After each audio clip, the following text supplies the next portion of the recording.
Hi, my name is Jerry Dias. I'm the National President of Unifor. I want to talk to you about the Family Education Program, which we hold at our Unifor Education Center in Port Elgin. This is a week-long opportunity.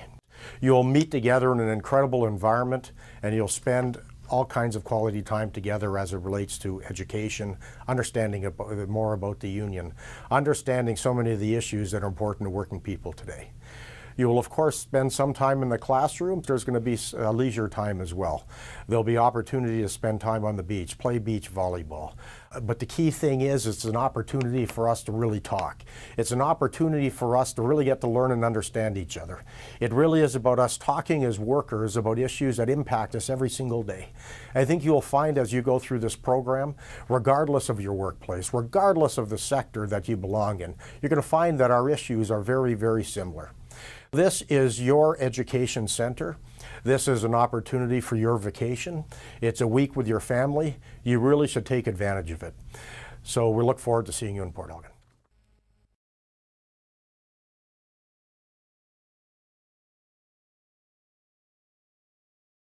Once I got here and I got to see the classes and everything, it turned out to be fun. I didn't think it was going to be fun. I thought it was going to be work in the middle of summer, but it was actually awesome. I got to meet a lot of new people.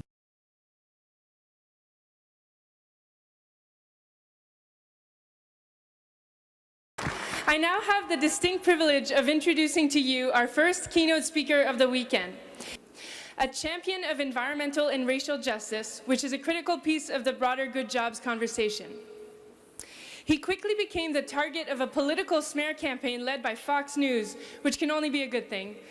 It means he's doing something right, in my opinion. But as you'll see in a moment, his passion is relentless. And it's no surprise that he was named among the top 10 influential people by the Rolling Stones magazine. Well, first of all, it's an honor to be here. Second of all, can you bring me my podium back? Because I got notes. I got stuff to say. When our enemies are united and the people are divided, victory is impossible. That's my view. That when our enemies are united and the people are divided, victory is impossible. What does that mean practically? That means that somewhere there's a kid, a young person, who did what we told them to do. I spent a lot of my time dealing with kids that didn't do what they were told. But we got kids now who did what we told them to do. They stayed in school, they stayed out of trouble, and they graduated off of a cliff into the worst economy since the Great Depression. And now there's about 300,000 of them just here in Canada. And after they did what they were told to do, the best they can get is an unpaid internship, not for a week, not for a summer, but for year after year. Now, if that young person stays isolated and the people stay divided, victory for that kid is impossible. What am I talking about concretely? You got people that we now refer to as precarious workers.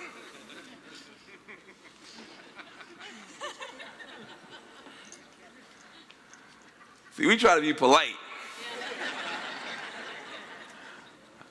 Precarious workers. And they work what we now call temp jobs. The wages are temporary, but the anxiety is constant. The anxiety is constant. Precarious means you're scared every day. Precarious means you're scared out of your wits every day. You got more month at the end of your paycheck.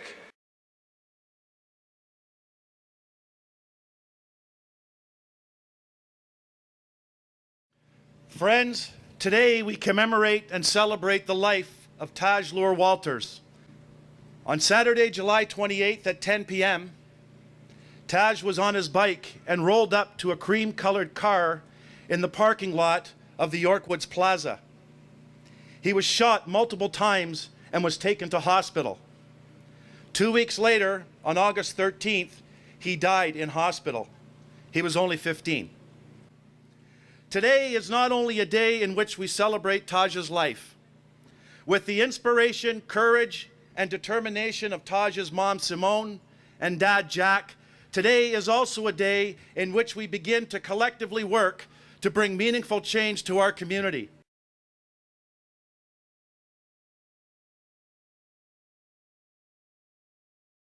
We had 16 information meetings before we even released the cards.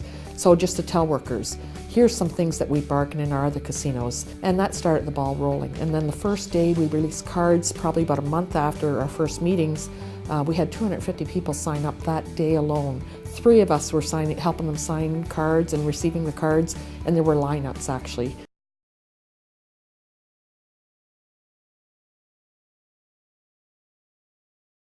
And we need disaster collectivism. We need to use crisis to push for solutions that actually solve the underlying reasons why the crises are taking place.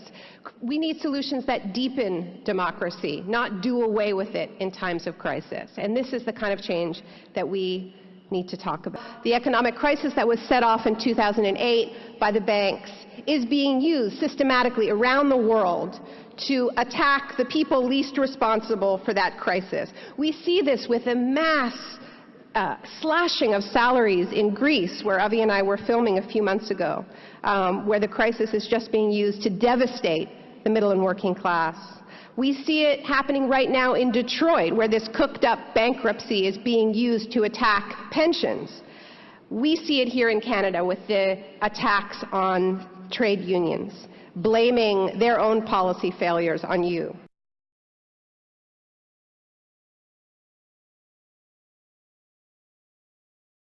I'm Jim Stanford, economist on Unifor staff. You know, they give everyone on staff one of these smartphones, right? The technology department is supposed to make us more efficient. The only problem is, of course, most of us don't actually know how it works. So we have to ask our kids. So I asked my kid the other day, I said, here, take my phone, please take my selfie. I said, here, take my selfie. And she rolled her eyes and said, Dad, you are such an idiot. And another thing, they've got secret codes. I don't know. The kids have secret codes that they use on these smartphones, right? Where they send secret messages to each other, like LOL, laugh out loud, PITR, parent in the room. That means stop talking about whatever you're talking about. Or this one, IDTS, I don't think so. So how do they use that? So you know, one would say, like, seriously, is that guy hot? And the other person says, IDTS.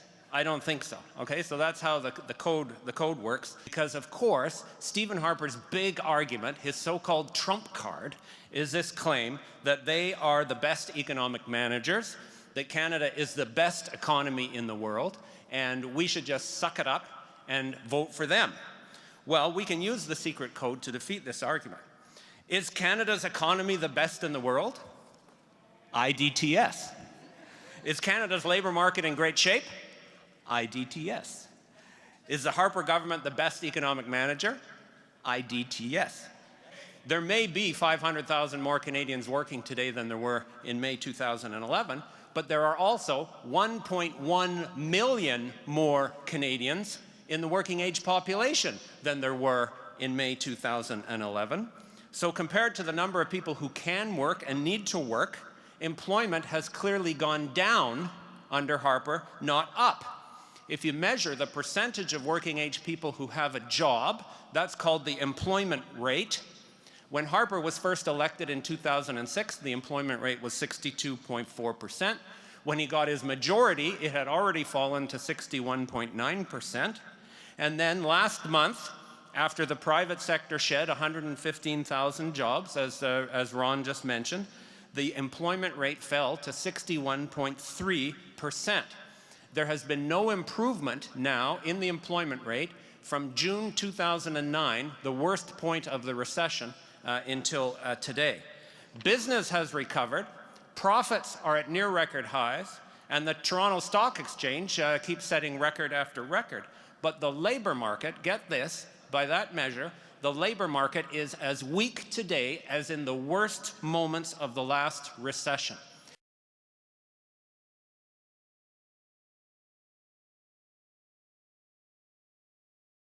There are strong economic arguments that talk to the value of putting an investment like this in place. And so as cities, as we look to grow our economies and stabilize our tax base and create the technology and the infrastructure required to compete globally, we look to projects like this and to leadership coming from organizations like yours that create the context for us and create the platform for us to compete globally, using rail as the spine of that growth. What we really are looking at here with this investment is a huge investment in developing municipal, financial, and manufacturing infrastructure. And that's why it's such a great investment, because it does all of those things with one play and with one investment. And that's why Ottawa Queen's Park and the cities need to partner to make this a reality.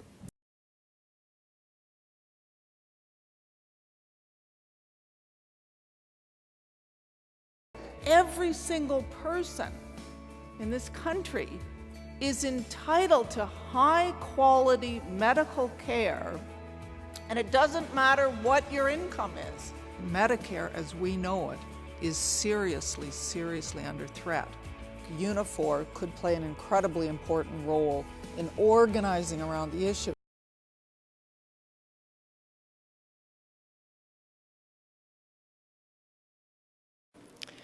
My name is Amber. I'm 12 years old. Disappeared in 2005. They found my body in 2008. My name is Beatrice. I'm a grandmother, a mother and a sister. I was raped and I was killed. 65 years old. My name is Georgina, proud mother, but never came back home. My spirit is somewhere. My name is Terry. I was killed, and my babies witness who was the killer, but no justice yet. My name is Claudette. Never came back. No justice yet. My name is Bridget. I was sold at 12 years old. Human trafficking. But I came back, and I'm still alive. But we were able in 2005 to tell you here in Canada, within 30, 40 years, we were able to collect, in 5 years, 582 cases of missing and murdered Aboriginal women.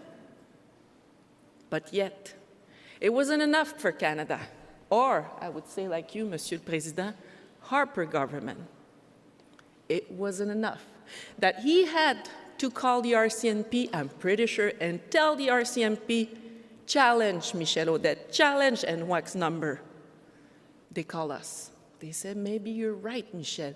We will send letters across Canada in every police force, 300 letters. And the number came back not long ago, totally different.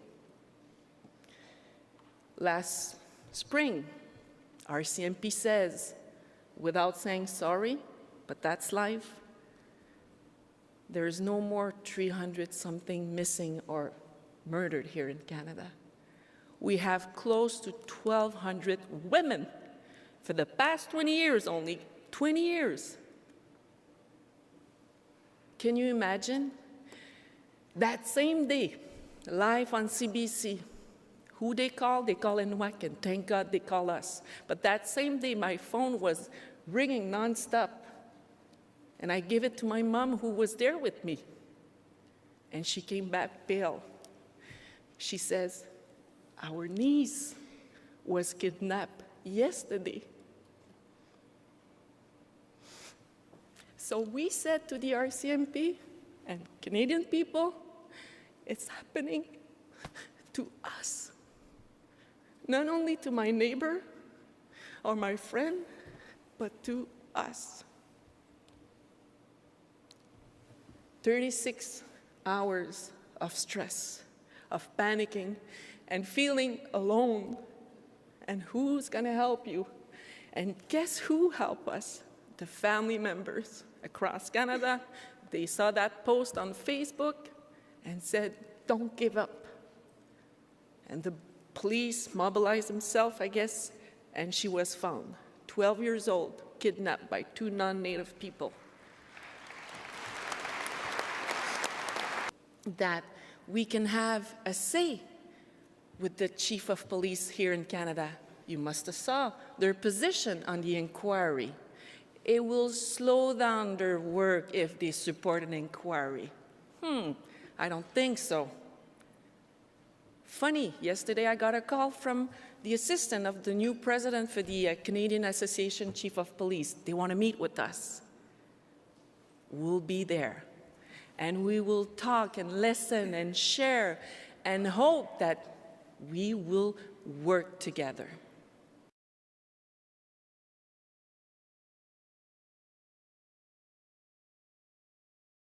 It's about the journey and the people you meet on the journey. I've had the great opportunity to meet on my journey, not simply artists and do the work that I do, but I've had to be on my journey from the earliest moments, working people, men and women who come alive and who fight and struggle for justice, not only with respect to their own union, not only with respect to their own craft, but justice for everyone. And I've had that opportunity to do that. So my place here with you today is to say that I am in great solidarity with you. Solidarity with Jerry Dias, the national president of this new union, this new merging of 2 unions, CAW and CEP. And it means something because now you're 305,000 people strong right here. 305, the largest union here in Canada right now. And you know that when you took the mantle, when you took on the responsibility to join together, that you had work to do. You had the work to do. You have to organize, and organize, as A. Philip Randall, organize for your place at the table and struggle to keep your place at the table. You have to do that, and that's what you're here poised to do. Solidarity, understand the claim. They're claiming their space. They're claiming a new narrative about building and about strengthening in a world where their right to exist is challenged. Their right to support their family is challenged. Their right to support and have benefits is challenged. Their right in all of this has been challenged. And here they are standing tall.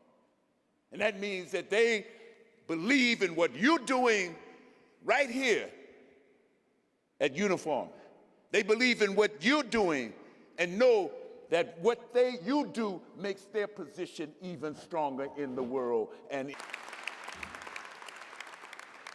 we have a long history, whether we're Canadian workers or whether we're American workers. We have a long history to live up to. Men and women all throughout the 20th century who gave of themselves, who struggled, who sacrificed for the rights of workers.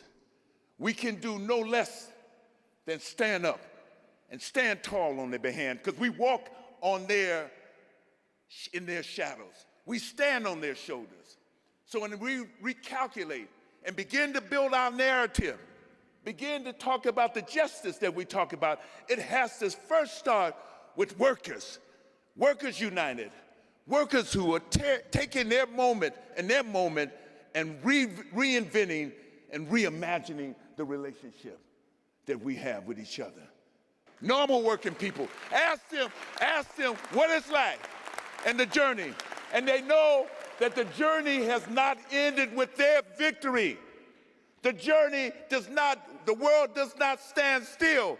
The journey goes on. The journey goes on in their struggle, and they're demanding justice. And that's what we're here to do.